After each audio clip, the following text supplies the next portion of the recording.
ሰላም የሪል ሆምስ ተከታታዮች፣ ዛሬ ደግሞ በአዲስና ቆንጆ በሆነ ሀሳብ ተመልሰናል። ቻናላችንን ሰብስክራይብ፣ ላይክ በማድረግ ይከታተሉን። ዛሬም እንደተለመደው እጅግ ጠቃሚ በሆነ የህግ ምክር መጥቻለሁ። የዛሬ ርዕሳችን እንግዲህ ቤት ሽያጭ ጊዜ መሟላት ያለባቸው ስም ለማዞር ወይም ስመ ንብረት ዝውውር ለማድረግ መሟላት ያለባቸው ነገሮች አሉ። እነዚህን ነገሮች አንድ ባንድ የምንወያይ ይሆናል።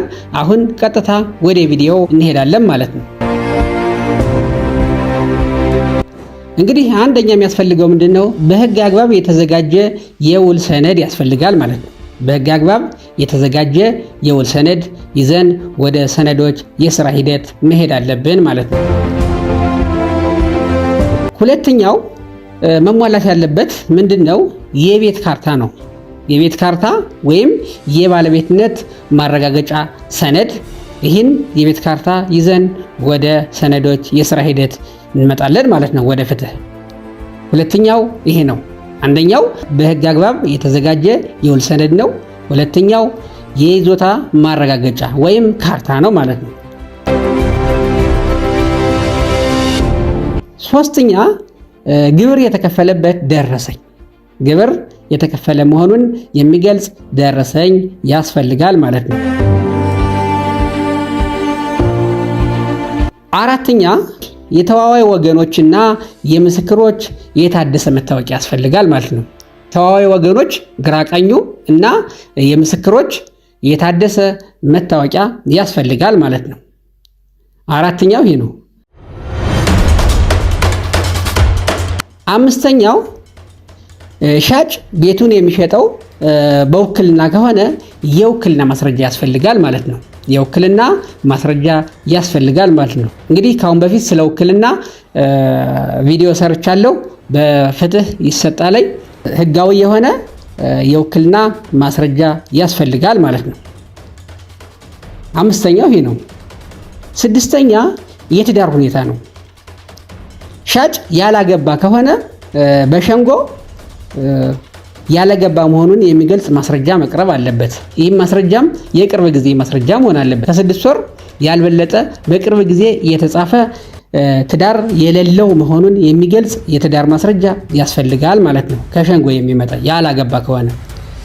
ትዳር ያለው ወይም ያገባ ከሆነ ደግሞ ከወሳኝ ኩነት የጋብቻ ሰርቲፊኬት ያስፈልጋል ማለት ነው። የጋብቻ ሰርቲፊኬት ያስፈልጋል ማለት ነው።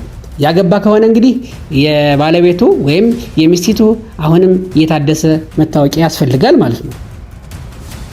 ስድስተኛው ይሄ ነው።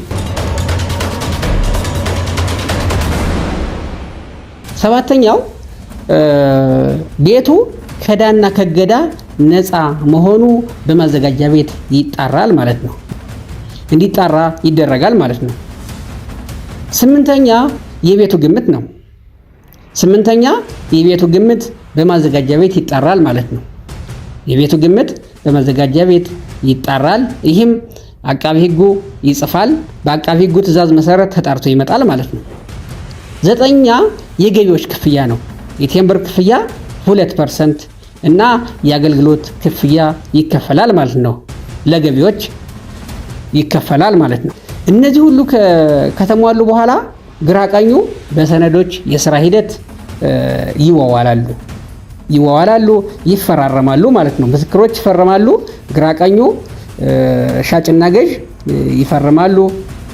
11ኛ ስመ ንብረት ዝውውር እንዲደረግ አቃቢ ህጉ ወደ መሪ ማዘጋጃ ቤት ይጽፋል ማለት ነው። ተዋዋይ ወገኖች ይህን የአቃቢ ህግ ትዕዛዝ ይዘው ወደ መሪ ማዘጋጃ ቤት ይሄዳሉ። ተጠናቀቀ ማለት ነው። ይሄ ነው እንግዲህ ውድና የተከበራችሁ የቻናሌ ተከታታዮች፣ እንግዲህ የቤት ሽያጭ ውል፣ ስመ ንብረት ዝውውር እነዚህን ነገሮች ተከትሎ ይደረጋል ማለት ነው። ለዛሬ የነበረንን ቆይታ ከዚህ ላይ እንጨርሳለን። በሌላ ቪዲዮ እስከምንገናኝ ሰላም ሁኑ። ሪል ሆምስ